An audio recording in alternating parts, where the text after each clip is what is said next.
Hey guys, কেমন আছেন সবাই? আশা করি সবাই ভালো আছেন। আরেকটি ভিডিওতে চলে আসলাম। আজকে স্যাটারডে, আজকে হচ্ছে আপনার মার্চ মাসের 1 তারিখ। সো আপনাদের জন্য আরেকটা ভিডিওতে, আজকের ভিডিওতে হচ্ছে আপনারা যারা সাউথ কোরিয়াতে স্টুডেন্ট ভিসায় আসবেন এবং ওয়ার্ক পারমিট সম্পর্কে আজকে বলা হবে। সো এই পুরো ভিডিওটা যদি আপনি দেখেন তাহলে ওয়ার্ক পারমিট সম্পর্কে আপনার একদম টোটাল ক্লিয়ার একটা আইডিয়া ধারণা পাবেন। সো সাউথ কোরিয়াতে যারা আপনার স্টুডেন্ট ভিসায় আসবেন, ফার্স্ট অফ অল আপনার যারা কেএপি বা ইএপিতে আসবেন, এইসব কোর্সে আপনার সাউথ কোরিয়াতে স্টুডেন্টদের হচ্ছে আপনার ওয়ার্ক পারমিট দেওয়া হয় না, যেহেতু এটা একটা স্টুডেন্ট ভিসাই না, এটা স্টুডেন্ট ভিসার ক্যাটাগরি না, এটা হচ্ছে জাস্ট একটা ট্রেনিং প্রোগ্রাম। হচ্ছে 6 মান্থ অথবা 1 ইয়ার। এটা 6 মান্থ ভিসাটা হচ্ছে টোটালি হচ্ছে 6 মান্থের দেয়। প্রথমে হচ্ছে ফার্স্টে 6 মান্থ দেয়, দেন হচ্ছে 6 মান্থ পর আবার এক্সটেন্ড করা যায় আরও 6 মান্থ। এইভাবে টোটাল 2 বছর পর্যন্ত, সর্বোচ্চ 2 বছর পর্যন্ত এই ল্যাঙ্গুয়েজ প্রোগ্রামে ভিসা এক্সটেন্ড করা যায়। যদি আপনার সব ডকুমেন্ট ঠিকঠাক থাকে, সর্বোচ্চ 2 বছর পর্যন্ত আপনি ভিসা এক্সটেন্ড করতে পারবেন। এখন চলেন আসা যাক হচ্ছে ওয়ার্ক পারমিট কত আওয়ার দেয়। যারা ইএপি বা কেএপি এই প্রোগ্রামে আসবেন, এই প্রোগ্রামে কোনো ওয়ার্ক পারমিট দেওয়া হয় না। এই প্রোগ্রামে ইমিগ্রেশন থেকে আপনি 1 ঘন্টা ওয়ার্ক পারমিট পাবেন না। এখন আসা যাক তারপর হচ্ছে আপনার, ভাই আমি তো সাউথ কোরিয়াতে ইএপি প্রোগ্রামে আসছি, আমি তো কাজ করতেছি। অনেকেই প্রশ্ন করেন যেমন আমি তো কাজ করতেছি, বাট আমার তো কোনো ওয়ার্ক পারমিট লাগে না, আমি তো কাজ করতেছি। হ্যাঁ, আপনি কাজ করতে পারবেন, এটা হচ্ছে আপনার ইলিগ্যাল কাজ হবে। এই ক্ষেত্রে আপনি কিন্তু ওয়ার্ক পারমিট ছাড়া যদি আপনি ইমিগ্রেশনে কখনো ধরা খান, ইমিগ্রেশন যখন রেড করে যদি ধরা খান, সেক্ষেত্রে কিন্তু আপনি প্রথম দিক দিয়ে আপনাকে একটা বিশাল অ্যামাউন্টের ফাইন করা হবে। নেক্সট টাইমে যদি আপনি ধরা খান এইভাবে কাজ করতে গিয়ে, নেক্সট টাইমে ধরা খান, তাহলে কিন্তু আপনাকে বাংলাদেশ ডিপাচার করা হবে। ফার্স্ট অফ অল আপনার প্রথম দিক দিয়ে আপনাকে ডিপাচার করবে না, প্রথমবার হচ্ছে আপনাকে একটা বড় অ্যামাউন্ট ফাইন করবে ইমিগ্রেশন। সেকেন্ড টাইমে সেম কাজ এগেইন করলে আবার বাংলাদেশ পাঠাবে। এখন আসা যাক ইএপি কেএপি হলো আপনার শেষ হলো, তারপর আসা যাক হচ্ছে আপনার যারা ডিপ্লোমা কোর্সে আসবেন, 2 বছরের ডিপ্লোমা কোর্সে আসবেন। হ্যাঁ, 2 বছরের যদি ডিপ্লোমা কোর্সে আসেন তাহলে হচ্ছে আপনি আসার পর একটা সেমিস্টার কমপ্লিট করার পর আপনি হচ্ছে, যদি আপনার টপিক লেভেল 3 থাকে সেক্ষেত্রে আপনি 20 আওয়ার ওয়ার্ক পারমিট পাবেন টপিক লেভেল 3 থাকলে। যদি টপিক লেভেল 3 না থাকে সেক্ষেত্রে হচ্ছে আপনি 10 ঘন্টা ওয়ার্ক পারমিট পাবেন। যারা ডিপ্লোমা কোর্সে আসবেন 10 ঘন্টা ওয়ার্ক পারমিট পাবেন। এটা একদম সম্পূর্ণ বৈধভাবে আপনি এই কাজটা করতে পারবেন।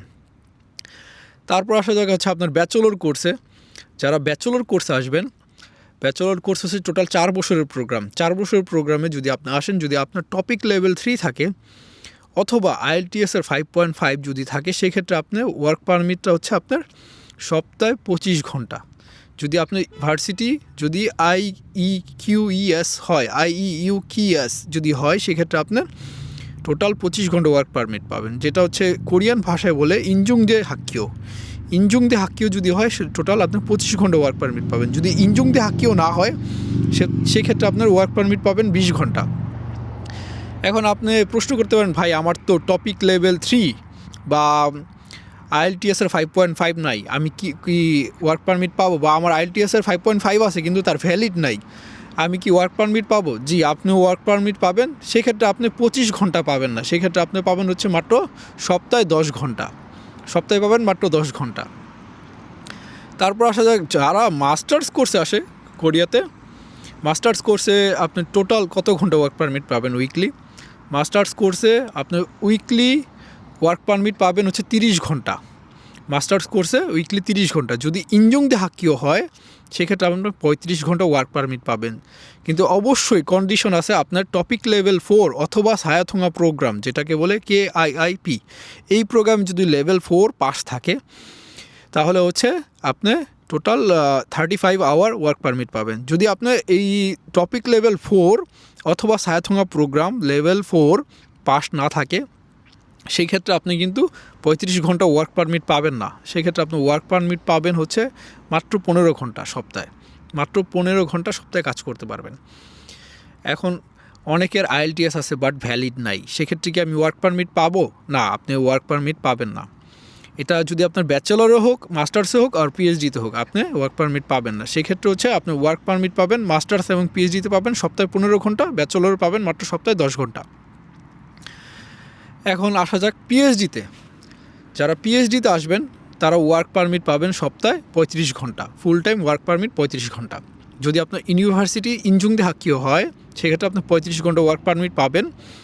এটা হচ্ছে উইকেন্ড বা 7 দিন আপনার একসাথে করে। যদি আপনি উইকেন্ড বাদ দেন তারপর আপনি সপ্তাহ উইকডেসের মধ্যেও 35 ঘন্টা ওয়ার্ক পারমিট পাবেন। সো উইকেন্ড হচ্ছে যদি আপনি বাদ দেন তারপরও আপনি সপ্তাহে কিন্তু 35 ঘন্টা ওয়ার্ক পারমিট পাবেন। তারপর আসা যাক ভ্যাকেশনে। যদি আপনি কাজ করতে চান যে আমি ভ্যাকেশনে কাজ করতে চাই, ভাই আমার ভ্যাকেশনে কি ফুল টাইম ওয়ার্ক পারমিট? না, এরকম না।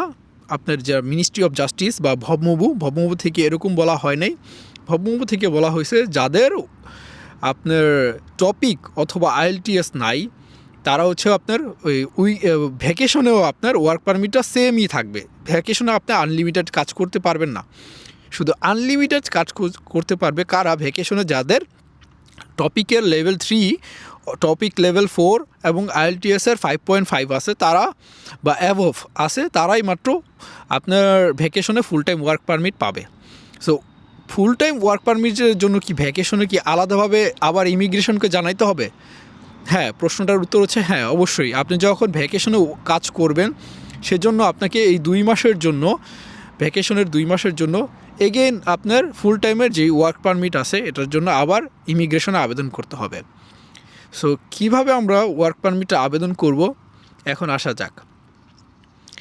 প্রথম হচ্ছে ওয়ার্ক পারমিটের জন্য আবেদন করতে হলে আপনি যেই কোম্পানিতে চাকরি করবেন সেই কোম্পানির হচ্ছে আপনার সেখান থেকে আপনাকে জবের একটা কোম্পানি অথবা রেস্টুরেন্ট বা যেই প্রতিষ্ঠান বা দোকান, স্টোর যেটা বলেন আপনার কনভিনিয়েন্স স্টোর, সেই দোকান থেকে বা যেখানেই হোক এটা সেইখান থেকে। কিন্তু এখানে কন্ডিশন আছে, স্টুডেন্টরা আপনার যেখানে প্রোডাকশন অথবা কনস্ট্রাকশন এগুলোতে কিন্তু স্টুডেন্টরা কাজ করতে পারবে না। আপনার D2 ভিসায় যারা, তারা হচ্ছে আপনার কনস্ট্রাকশন, প্রোডাকশন এসবে কাজ করতে পারবে না। এটা টোটালি ইমিগ্রেশন থেকে ইলিগ্যাল বলা হয়েছে। সো স্টুডেন্টরা কোথায় কোথায় কাজ করতে পারবে? স্টুডেন্টরা কাজ করতে পারবে কনভিনিয়েন্স স্টোর, আপনার রেস্টুরেন্ট, তারপর হচ্ছে আপনার হলো ফিনটেক কোম্পানি যেগুলো বলে রেমিটেন্স, ফিনটেক কোম্পানি, অথবা আপনার কোনো অফিসের স্টাফ হিসাবে। কিন্তু আপনার সেক্ষেত্রে আপনার কোনো মার্কেটিংয়ের জব যেটা অনলাইনে মার্কেটিং, অনলাইন বেস মার্কেটিং, সেই সব কাজ স্টুডেন্টরা করতে পারবে না। লাইক অনলাইনে আপনি প্রমোশন করতেছেন বা অনলাইনে প্রোডাক্ট সেল করতেছেন, সেক্ষেত্রে আপনি স্টুডেন্ট ভিসায় এইসব কাজ করতে পারবেন না। অনেকে মোবাইলের দোকানে জব করে, স্টুডেন্ট ভিসায় মোবাইলের দোকানে যে যারা জব করে, হ্যাঁ আপনি মোবাইলের দোকানে সরাসরি সেলসের জব করতে পারবেন, কিন্তু অনলাইনে আপনি মার্কেটিং করতে পারবেন না। যদি অনলাইনে মার্কেটিং করেন এটাও ইলিগ্যাল হবে। এটা মিনিস্ট্রি অফ জাস্টিস থেকে বলা আছে, এটাও ইলিগ্যাল হবে। সো অনলাইনে আপনি মার্কেটিং করতে পারবেন না।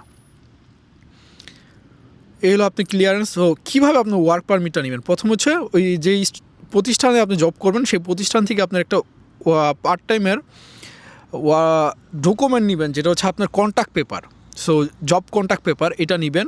সেটার মধ্যে হচ্ছে আপনি সপ্তাহে কোন কোন দিন কাজ করবেন, কয় ঘন্টা কাজ করবেন, টোটাল ক্লিয়ার থাকতে হবে। এবং আপনার কোন এরিয়ায় মানে লোকেশন, আপনার লোকেশনটা ক্লিয়ার থাকতে হবে যে আমি এই লোকেশনে এই জায়গায় কাজ করব, এবং হচ্ছে আপনি কী কাজ করবেন সেই কাজের ডেসক্রিপশন থাকতে হবে, পুরো ডেসক্রিপশন থাকতে হবে কাজের।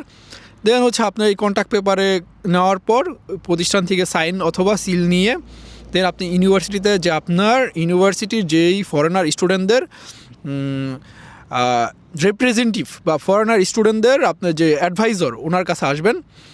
ওনার কাছ থেকে এসে উনি আবার আরেকটা ডকুমেন্ট দিবে, সেই ডকুমেন্ট হচ্ছে ইউনিভার্সিটি ডকুমেন্ট। সেই ডকুমেন্টে আপনার সাইন এবং ইউনিভার্সিটির কনফার্মেশন লেটার যেটাকে বলে, সেটা থেকে আবার সাইন নেওয়ার পর দেন এইগুলা নিয়ে আপনি এই দুইটা ডকুমেন্ট প্লাস হচ্ছে আপনি যে প্রতিষ্ঠানে জব করবেন সেই প্রতিষ্ঠানের বিজনেস লাইসেন্স, এবং হচ্ছে তাদের যদি কোম্পানি হয়ে থাকে সেক্ষেত্রে আপনি শুধু বিজনেস লাইসেন্স হলেই হয়ে যায়। যদি কোম্পানি না হয়, যদি এক মালিকানা প্রতিষ্ঠান হয়, সেই ক্ষেত্রে হচ্ছে আপনার তার আইডি কার্ড, অবশ্যই তার কোরিয়ান ন্যাশনাল আইডি কার্ড, এগুলা নিয়ে দেন হচ্ছে আপনার ইমিগ্রেশন যাবেন অথবা অনলাইনে আবেদন করতে পারেন। যদি ইমিগ্রেশনে যান সেক্ষেত্রে আপনাকে আপনার লাস্ট সেমিস্টারের ট্রান্সক্রিপ্ট প্লাস হচ্ছে আপনার আইএলটিএস অথবা টপিকের সার্টিফিকেট, এগুলো সব কিছু নিয়ে এবং এনরোলমেন্ট এগুলো নিয়ে আপনি ইমিগ্রেশনে যাবেন। ইমিগ্রেশনে সরাসরি গেলে আপনাকে ওয়ার্ক পারমিটটা দেওয়া হবে। যদি সব ডকুমেন্ট ঠিকঠাক থাকে সাথে সাথেই আপনার দিয়ে দিবে। আর যদি আপনি অনলাইনে হাই কোরিয়ার মাধ্যমে আবেদন করেন সেই ক্ষেত্রে আপনার সেম এই ডকুমেন্টগুলাই স্ক্যান করে হাই কোরিয়াতে সব অ্যাপ্লিকেশন করে আবেদন করবেন। এটা নর্মালি আবেদন করার পর 3 দিন থেকে 3 ওয়ার্কিংস ডে থেকে আপনার নর্মালি 21 ওয়ার্কিংস ডের মধ্যে এটা হয়ে থাকে। সো আপনি ওয়ার্ক পারমিট নেওয়ার আগে অবশ্যই আপনার হাতে মিনিমাম 2 সপ্তাহ থেকে 1 মাস সময় নিয়ে আপনি ওয়ার্ক পারমিটের জন্য আবেদন করবেন। যে আপনি আজকে ওয়ার্ক পারমিটের জন্য আবেদন করবেন কালকের জন্য, না, আপনি এইভাবে করতে পারবেন না। আপনার মিনিমাম 2 সপ্তাহ থেকে আপনার 1 মাস হাতে নিয়ে ওয়ার্ক পারমিটের জন্য আবেদন করবেন। যে আমি এখন আজকে মার্চের 1 তারিখ, সাপোজ আজকে মার্চের 1 তারিখ, আপনি এপ্রিলের 1 তারিখে জয়েন করবেন। সো এইভাবে আপনার ওয়ার্ক পারমিটের জন্য আপনার এইভাবে আবেদন করতে হবে যে আপনি এপ্রিলের 1 তারিখ থেকে জয়েন করবেন, ওই প্রতিষ্ঠানে জয়েন করবেন। সো মার্চের 1 তারিখের মধ্যে আপনি এইগুলো সব ডকুমেন্ট কমপ্লিট করে আপনি ইমিগ্রেশনে সরাসরি যেয়ে অথবা হাই কোরিয়ার থেকে আবেদন করতে পারবেন। এই হচ্ছে আপনার স্টুডেন্টের ওয়ার্ক পারমিটের ক্লিয়ার গেল টোটাল। আর যদি আপনাদের কোনো কোশ্চেন থাকে এই বিষয়ে আমাকে এইখানে আমার এই ভিডিওতে কমেন্ট করতে পারেন, কমেন্ট করে কোশ্চেন করতে পারেন। আমি প্রত্যেকটা কোশ্চেনের ইনশাল্লাহ সলিউশন দেওয়ার চেষ্টা করব। আর আমার ইউটিউব চ্যানেলটা যদি আপনার ভালো লাগে তাহলে অবশ্যই একটা সাবস্ক্রাইব করে দিবেন। আর ভালো থাকবেন সবাই, থ্যাংক ইউ।